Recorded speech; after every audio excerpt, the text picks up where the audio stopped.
नमो तस् भगवतो अरहतो सम्मा संबुद्दस्स।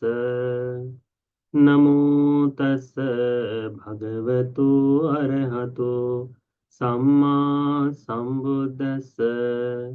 नमो तस् भगवतो अरहतो सम्मा संबुद्दस्स। साधु साधु साधु। हमारे गुरु जी को प्रणाम। साधु साधु साधु। श्रद्धावान उपासक उपासिकागण, आप लोग इस भाव को जानते होंगे, समझते होंगे।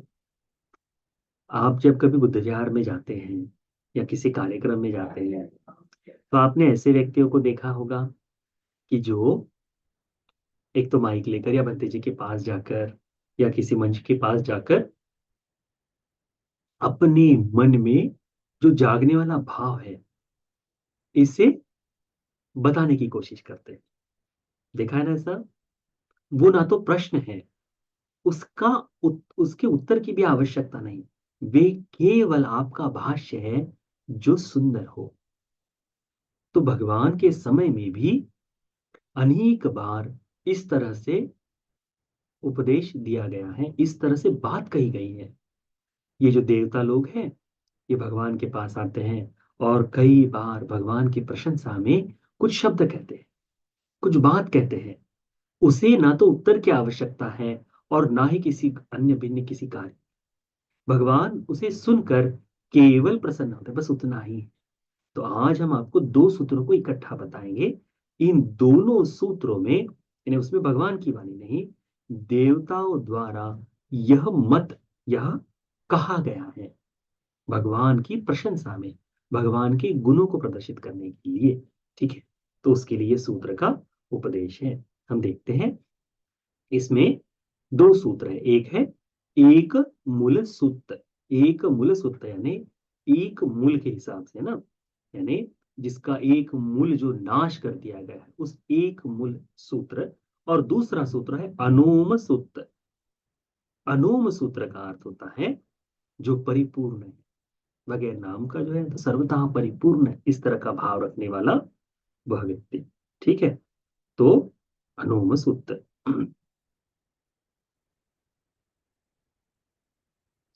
एक मूल सूत्र को हम इस तरह से भी समझते हैं। उसमें एक आप लिख रहे हैं तो एक पॉइंट लिखकर एक मूल सूत्र का नाम लिखिएगा।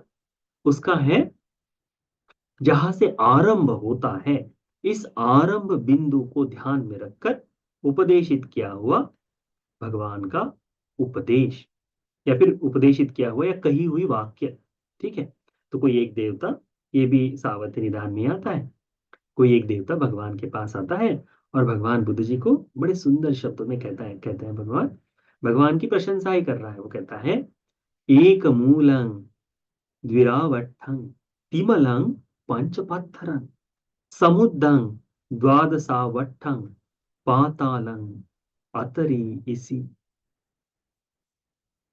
देखो, इतना ही शब्द है, इतना ही सूत्र है, इससे आगे कुछ नहीं है। परंतु इसका अर्थ जो है, इसकी गंभीरता जो है बहुत ही सुंदर है। इसका अर्थ आता है एक मूलंति अविद्या तन्हाय मूलं। क्या कहते हैं कि अविद्या जो है यह तृष्णा का मूल है। एक मूलम कहा है ना, उसमें कहा क्या है? एक मूल। एक मूल क्या है? तो तृष्णा का मूल अविद्या है। तो आप लिखते समय आगे लिखिए, एक मूल तृष्णा का मूल अविद्या है। इस तृष्णा के कारण ही हम सभी लोग इस संसार में चल रहे हैं। और इस तृष्णा का कारण, इस तृष्णा का आरंभ अविद्या से है करके बताते हैं, कहते हैं। उसके बाद में कहा आता है कि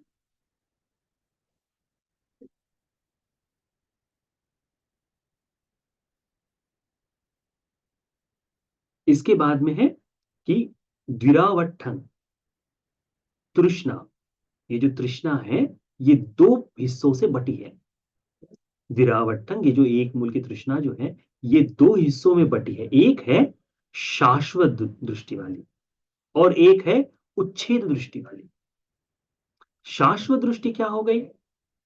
शाश्वत दृष्टि का अर्थ होता है कि इस संसार में हम लोग बने हैं, आत्मा अजर अमर है, हमें इस संसार में चलते जाना है, बस ये शाश्वत। हम सदाकालिक है, इसमें मुक्ति नहीं। इसे कहते हैं शाश्वत दृष्टि। और दूसरा है उच्छेद दृष्टि। उच्छेद दृष्टि का अर्थ होता है ये मनुष्य लोक से जीवन समाप्त होने के बाद पुनः जन्म नहीं होगा, खत्म हो जाएगा।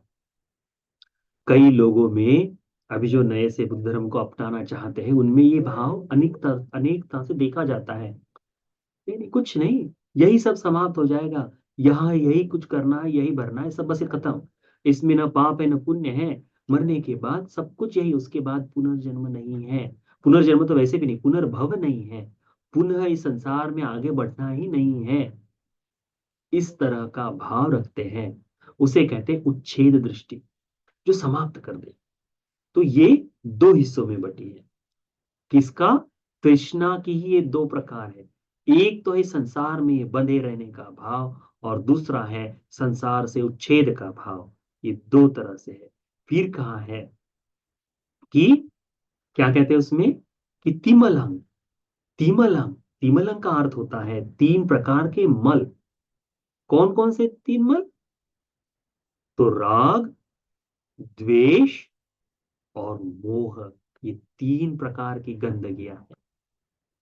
राग, द्वेष और मोह। राग का मतलब तृष्णा ही है, तृष्णा से अभिभूत होकर ही वो द्वेष और मोह जो बढ़ता है, ये तीन प्रकार का मल कहा गया है। उसके बाद में पंचपत्थरन, पांच प्रकार के फैलाव जो बताए गए हैं, या फिर पत्थर कहे गए हैं पंच पत्थर। किस, तो कौन कौन से पांच? तो कहते हैं पंच काम गुण। पांच काम गुण है। कौन कौन से पांच काम गुण हैं? तो पांच काम गुण हैं जो आंखों से देखे जाने वाले रूप के प्रति जो इच्छा है वह, कान से सुनने वाले शब्द, ये पंच काम गुण में आते हैं, है ना।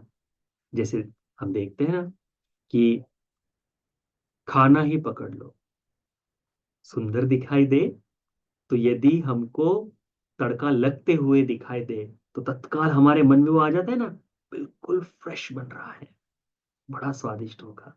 उसकी छन छन सुनाई दे कान में तो ऐसा लगता है बड़ा प्रनीत। उसकी खुशबू आपके नासिका के पास आ जाए तो पेट में भूख शुरू हो जाती है ना, खाने की इच्छा होती है, लार टपकना शुरू हो जाता है, तो खुशबू के कारण। और जैसे ही आप चबाते हैं तो रस को चख कर इस शरीर का सुख उत्पन्न होता है। वो भोजन पंचकाम गुण से है। पूड़ी बन रही है, खुशबूदार पूरी आपके सामने लाकर रख दी, उसकी खुशबू आते ही फ्रेशनेस महसूस होती है। यदि पूरी खुशबू नहीं दे रही तो कैसे लगता है? खाना भर तो है बस, पर पांचों काम को। तो हम जो आंख, कान, नाक, जिह्वा और शरीर, इससे हम करते क्या है? इन काम भोगों का उपयोग करते हैं। इन पांचों इंद्रियों से जो जो चीजें भोगी जाती हैं उसे कहते हैं पंच काम गुण। अंगुत्तर निकाय के पहले ही निपात में आरंभिक सूत्र आता है कि स्त्री का शब्द, गंध, रस, स्पर्श और चिंतन पुरुष का मन मोह लेता है। दूसरा ऐसा कोई वस्तु नहीं जो उससे अधिक मनमोहित करे। स्त्री के लिए दूसरा सूत्र उसमें आता है कि स्त्री के लिए पुरुष का शब्द, गंध, रस, स्पर्श और चिंतन जो है, रूप से लेकर वो सारी चीजें, ये सारे, ये चीजें मनमोहित करने वाली है, दूसरी कोई नहीं। ये अधिकांश समय में देखा जाता है, एक्सेप्शन में जो होना है वो, परंतु ये भाव है। तो उसे कहते हैं पंचपत्र, ये पांच काम गुण। ये पांच काम गुण, यह समुद्र का है, समुद्रं। ये जो चीजें हैं इसकी तृप्तता कभी नहीं, इसकी तृप्तता कभी नहीं होती, इसीलिए कहा गया है कि समुद्र। आपने देखा है समुद्र को? इस लोक में जितनी नदियां हैं, पृथ्वी पर बहने वाली सारी ही नदियां क्या कर रही हैं? समुद्र की ओर जाने वाली है, एक दो एक्सेप्शन को छोड़कर। समुद्र में जाकर मिलने वाली है, और वह समुद्र में मिलती है और समुद्र को प्रतिदिन भर रही है। फिर भी ये समुद्र भरता नहीं। वैसा ही ये तृष्णा का है। यदि कोई कह दे कि बहुत खा लो तुम्हारा मन भर जाएगा, और तुम उसे पुनः खाने की इच्छा तुम में जागेगी नहीं, ऐसा नहीं। डेली किसी को आलू बैगन की सब्जी मिल रही है, जैसे महाराष्ट्र में जो है उनको पता होगा, वहां डेली आलू बैगन की सब्जी भंतेज लोगों को मिलती है। तो कुछ समय बाद थोड़ा सा लगता है उन्हें कि अरे नहीं। परंतु जैसे हम अभी इधर रह रहे हैं, तो कई बार ऐसा होता है कि अरे यहाँ तो है ही नहीं, तो जो इतने बरसों खाए, अब उसको देखने की इच्छा भी नहीं होती। ऐसे खाने के लिए भी मन में भाव जागता है। तो केवल खा खा कर यदि कोई कहे कि भाई इतनी जले, कभी ऐसा कहा गया है कि इतना इतना कर लो, इतना कर लो, अति कर लो कि उससे मन उखड़ जाए। भगवान कहते तृष्णा वैसे समाप्त नहीं होती। यदि कोई व्यक्ति बहुत जलेबी खाता है, दिन भर 24 घंटा जलेबी खा रहा है, तो थोड़ी देर के लिए उसका मन भर जाएगा। अब जलेबी देखने के बाद उसकी इच्छा भी नहीं होगी कि मैं जलेबी को देखूं करके। ये एक सीमा के लिए उसे 2 महीने जलेबी से दूर रखो, और उसके बाद खुशबूदार जलेबी सामने लेके आओ, उसकी खाने की इच्छा होगी। क्या? क्यों? क्योंकि तृष्णा जलेबी से दूर नहीं हुई। उस समय उसकी अधिकता के कारण उसे लगा कि अब नहीं चाहिए, परंतु उसकी तृष्णा, उसका जड़ अभी बना हुआ है। उसीलिए कहा है ये समुद्र जो है कभी भरता नहीं। किस कारण से? तो एक मूल के कारण ये दो चीजें होती है। इन दो चीजों के कारण 3 प्रकार की तृष्णाएं जागती है। इन 3 प्रकार की तृष्णाओं के कारण 5 प्रकार के पंचकाम भोग को भोगता है, जो समुद्र की तरह भरे नहीं जाते। कहते हैं इसकी गहराई बहुत अधिक है। बहुत अधिक है तृष्णा की गहराई। बहुत पातालम कहा गया, पातालम। तृष्णा की गहराई इतनी अधिक है कि वो भरता नहीं मन। कई लोगों को देखते हैं कि जो कहते हैं कि "हाँ, बते हमको अब बहुत हो गया, अब हमारे मन में कोई इच्छा नहीं है।" वो इच्छा न होने के बावजूद भी इच्छाओं को प्रकट करते हैं। क्यों? समझ में नहीं आ रही, उनको लगता है कि तृष्णा दूर हो गई, परंतु वो तृष्णा पाताल की तरह, वो उसकी गहराई पता नहीं चलती। कहते हैं कि केवल ऋषि जो है, ये जो भगवान है, अतरी इसी ये ऋषि ही है, तथागत ही है, सम्यक संबुद्ध है। यही इस भव सागर से, इस समुद्र की पाताल वाली गहराई से परे चले गए हैं, और परे जाने का मार्ग बता रहे हैं। तो ये जो देवता है, भगवान के पास आकर हाथ जोड़कर क्या कह रहे हैं कि भगवान, ये तृष्णा इतनी इतनी भयानक है कि इसकी गहराई पता नहीं चलती, और आप मुनि, आप तो इससे मुक्त हो गए करके। तो ये प्रशंसा के शब्द देवता ने कहे। कितना सुंदर है। एक छोटा सा भाव, एक मूल द्वारावट्ठं द्विरावट्ठं तिमलं पंच पत्थरं समुद्रं द्वादशावट्ठं पातालं अतरीसीति। ये जो है, यह ये 6 आयतन है ना, काया, ये 6 आयतन, इस आयतनों के कारण भीतर के आयतन, बाहरी आयतन, छह छह करके 12 होते हैं। समुद्र की गहराई इतनी भयानक है। तो वह सूत्र भगवान बुद्ध जी के सामने किसी देवता ने कहा है। ये हो गया पहला सूत्र। दूसरा सूत्र है अनुम सूत्र। कहते हैं वो देवता भगवान के सामने आकर, अनुम नाम निपुनथ दस्सी पन्याददं कामालय असत्तं तं पश्यथ सप्प विदुं सुमेधं अर्ये पते कममानं महेशिन्ति।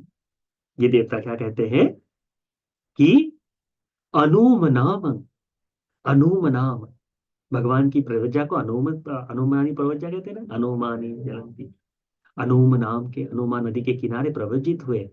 तो भगवान अनुम नाम है, निपुण तदस्सी, संपूर्ण, जिनका जीवन परिपूर्ण हो गया वे मुनि, पඤ्ञा ददं, प्रज्ञा को देने वाले, निपुणत दस्सी, अर्थ सूक्ष्म धर्म के अर्थ को मर्म को जानने वाले।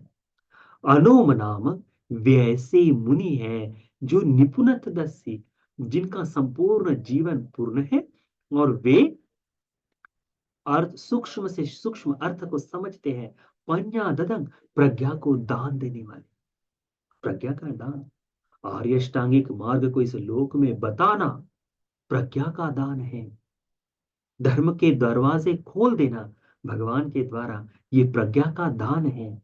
धर्म का उपदेश करना प्रज्ञा का दान है भगवान का। तो कहते हैं कामालय असक्तन, जिनका मन इस भौतिक काम भोगों के से अलिप्त है, इन इन भौतिक काम भोगों में इनका मन रमता नहीं, इससे बिल्कुल अलिप्त है। देखिए ना, हम मनुष्यों की, हमारी भी आपकी भी ऐसे भाव हैं कि किसी एक वस्तु का इस्तेमाल कर ले, उसके बाद में हमारा मन उस वस्तु में रममान हो जाता है, उस वस्तु में हमारा मन रम जाता है। तो हमको निरंतरता से उसकी इच्छा उत्पन्न होती है कि हमको चाहिए, हमको चाहिए। फिर छूटता नहीं उसका, उसका आश्रय छूटता नहीं। परंतु भगवान बुद्ध जी देखो, एक दिन भिक्षा के लिए राजा के दरवाजे पर है, भोजन कर रहे राजकुमारों के यहाँ, एक दिन में भिक्षा मांगते हुए गरीबों के यहाँ भिक्षा भी मांग रहे हैं भगवान बुद्ध जी, है ना। उस तरह से किसी दिन राजा के उद्यान में बड़े सुंदर जगह पर निवास कर रहे हैं, और किसी दिन वृक्ष के नीचे अलिप्त होकर विचरण कर रहे हैं। क्यों? क्योंकि ये काम भोग में उनका मन रमता नहीं है। कामालय असक्त, इससे काम में आलय से बंधे नहीं है। उसके बाद में तम पश्यथ सब विदुम सुमेधं, सुमेध है जिन्होंने सब कुछ बोध कर लिया है, सब कुछ बोध कर लिया, सारे ही धर्म को देख लिया है, बोध कर लिया है, जान लिया है। इस तरह से दक्ष सुमेध है वह, इसको जानने वाले। फिर कहा अरिये पथे कम मानंग महेशिंति, अमृत निर्वाण मार्ग पर चलकर वे मुनि अपने संपूर्ण कार्य को, अपने संपूर्ण कृत कार्य को जिन्होंने संपूर्ण कर लिया है, ठीक है, जो निर्वाण के मार्ग पर चल चुके हैं, वे वे ऋषिगण जो है, उन ऋषियों की ओर देखिए, उन ऋषि की ओर देखिए करके बड़ा ही सुंदर भाव उस समय भगवान के सामने वो देवता कहते हैं, है ना। इसे हमने समझना चाहिए। क्या कहते हैं वो देवता? कि जो संपूर्ण तरह से, जिनका कृत कार्य संपूर्ण हो गया है, जो प्रज्ञा को दान देते हैं, धर्म मार्ग पर चल रहे हैं, जिनका मन इन काम भोगों से बिल्कुल अनासक्त है, अलिप्त है, वे सर्वज्ञ हैं, वे सभी को सूक्ष्म दृष्टा होने के कारण सबको देखने वाले, जानने वाले हैं। वे मुनिराज, वे अनूम नाम के श्रेष्ठ मुनि इस धर्म मार्ग पर आगे बढ़कर मुक्ति को पाए हैं। आप उनके दर्शन करें, है ना। सुंदर वाली प्रशंसा है भगवान की। तो हमारे भगवान बुद्ध जी में, जिनकी हम शरण में गए, उनमें ये गुण विद्यमान, ठीक है। तो इन गुणों को हम भी श्रद्धा से श्रवण किए, हम भी श्रद्धा से चिंतन करें, हम भी इसको जानने का अभ्यास किए, इसीलिए ये गुण हमारे भगवान के, इसलिए आनंदित हुए। तो ये जो सूत्र का उपदेश देवताओं ने किया, ये जो बात बताई, ये सारा उपदेश आपको, आप सभी को, सब सुनने वालों को, यह एकांत तथागत के प्रति श्रद्धा को बलवत करने के लिए, मुक्ति मार्ग पर चलने के लिए, निर्वाण के बोध के लिए उपकारी हो जाए। साधु साधु साधु।